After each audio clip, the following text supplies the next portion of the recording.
Assalamualaikum warahmatullahi wabarakatuh. Salam sejahtera bagi kita semua. Senang rasanya pada kesempatan kali ini kita bisa berjumpa kembali. Pasti saudara-saudara mahasiswa sudah tidak asing lagi ya dengan membaca. Bahkan sebagian besar mahasiswa mungkin mempunyai kebiasaan ataupun hobi membaca. Lalu apakah saudara mahasiswa sudah mengetahui apa yang dimaksud dengan membaca? Nah, oleh sebab itu di pertemuan kali ini kita akan membahas tentang membaca kritis untuk menulis. Terlebih dahulu kita akan membahas tentang apa itu pengertian membaca. Membaca tidak hanya suatu proses mengingat, tetapi juga menggunakan proses mental yang melibatkan berpikir kreatif dan kritis. Ada juga ahli yakni Putri dan kawan-kawan di 2023 menyatakan bahwa sesuatu yang ditemukan dari kegiatan membaca dapat meningkatkan kemampuan berpikir, memperluas pandangan, dan wawasan seorang pembaca itu sendiri. Dalam hal ini bisa disimpulkan bahwa kegiatan membaca merupakan suatu proses untuk mengolah suatu bacaan secara kritis dan kreatif oleh pembaca untuk mendapatkan pemahaman secara menyeluruh pada suatu bacaan. Menurut pendapat Lubis tahun 2020, membaca dapat mengembangkan kemampuan memproses ilmu pembaca untuk diterapkan dalam hidup. Menurut Kusmayadi tahun 2008 menyatakan ada beberapa manfaat dalam kegiatan membaca. Yang pertama, membaca dapat menambah kosakata dan pengetahuan mengenai tata bahasa dan kalimat. Yang kedua, membaca dapat menemukan banyak artikel dan buku yang dapat membuat kita berintrospeksi. Yang ketiga, membaca dapat memunculkan imajinasi. Dan yang terakhir adalah membaca berguna untuk berlatih menulis. Sekarang kita akan membahas tentang jenis-jenis membaca. Apakah teman-teman sudah tahu tentang membaca itu memiliki beberapa jenis? Yang pertama yakni membaca nyaring. Membaca nyaring menurut pendapat dari Suparman dan Nurfisani merupakan suatu aktivitas membaca dengan melafalkan suatu tulisan yang dibaca dengan intonasi dan ucapan yang tepat.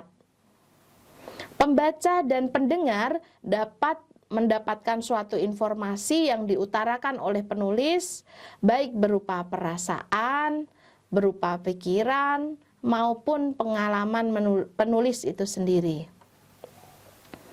Yang kedua yakni membaca dalam hati. Menurut Fadliansyah dan Zakiyah 2024, membaca dalam hati merupakan suatu teknik ataupun cara membaca tanpa menggunakan suara. Jadi cukup di dalam hati saja. Ada dua jenis membaca di dalam hati. Ada membaca ekstensif, ada membaca intensif. Membaca ekstensif itu sendiri di dalamnya tercakup atau terbagi menjadi membaca survei, membaca sekilas, dan membaca dangkal. Membaca survei merupakan jenis aktivitas membaca yang tujuannya untuk mendapatkan gambaran luas peristiwa, isi, dan cakupan ruang pada teks bacaan yang dibaca. Membaca sekilas biasa disebut dengan skimming, yakni suatu metode membaca yang mengharapkan pembaca itu memperoleh gambaran dari teks bacaan tanpa membaca secara menyeluruh.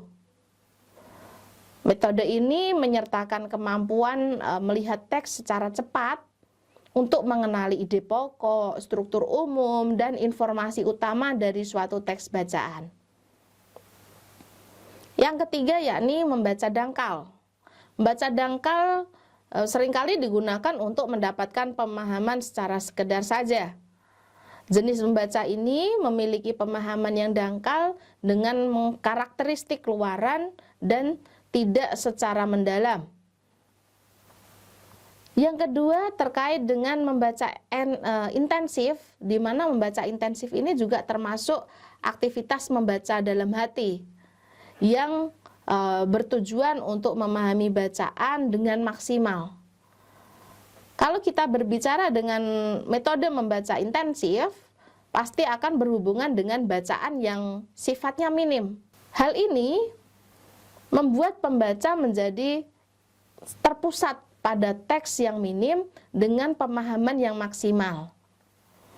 Di dalam membaca intensif, ada dua kajian terkait membaca telaah isi dan membaca telaah bahasa. Membaca telaah isi adalah suatu kegiatan membaca dengan maksud memahami informasi penting pada teks bacaan yang menarik. Membaca telaah bahasa merujuk pada urgensi pemahaman dan analisis dengan mendalam pada kegiatan belajar membaca. Nah, membaca telaah ini melibatkan proses kritis, analisis, makna implisit, struktur bahasa, dan maksud penutur.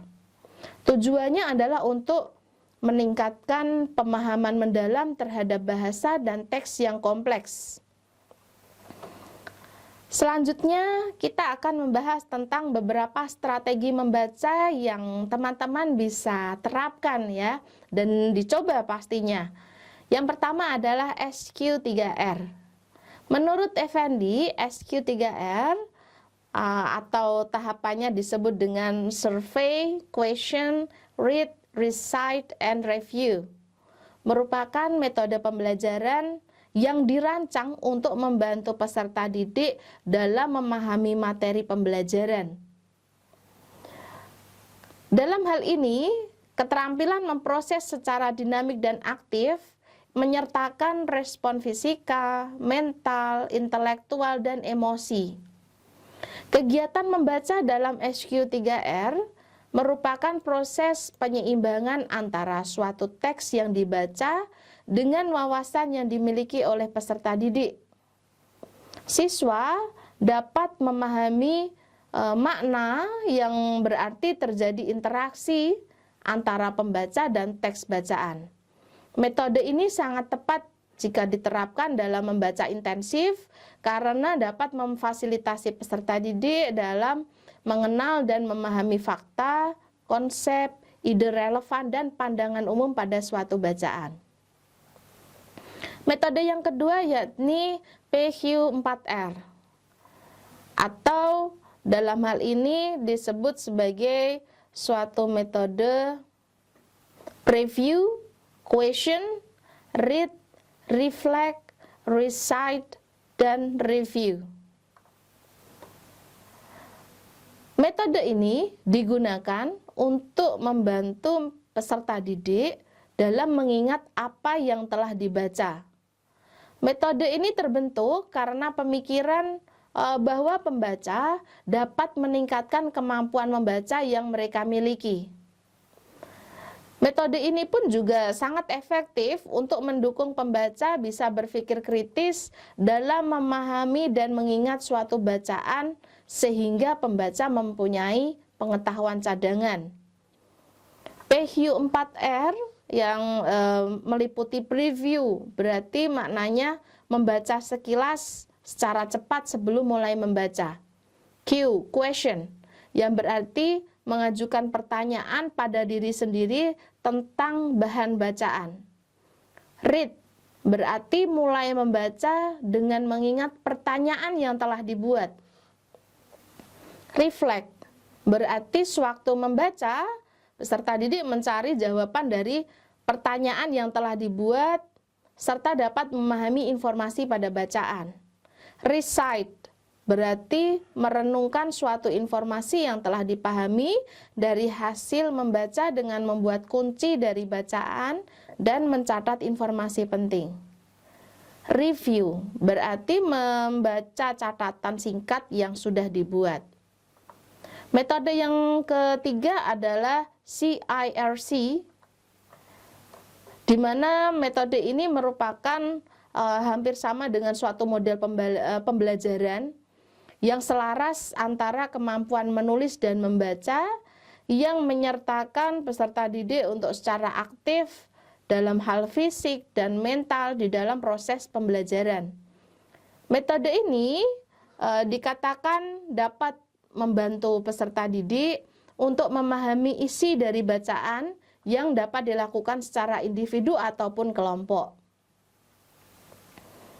Dalam pembelajaran atau metode CIRC, siswa bersama kelompok dapat meningkatkan pengetahuan dan bertukar pikiran untuk mempelajari materi yang sudah disampaikan. Kegiatan utamanya adalah penyelesaian pemecahan masalah sehingga dapat melatih siswa untuk berpikir kreatif dan kritis.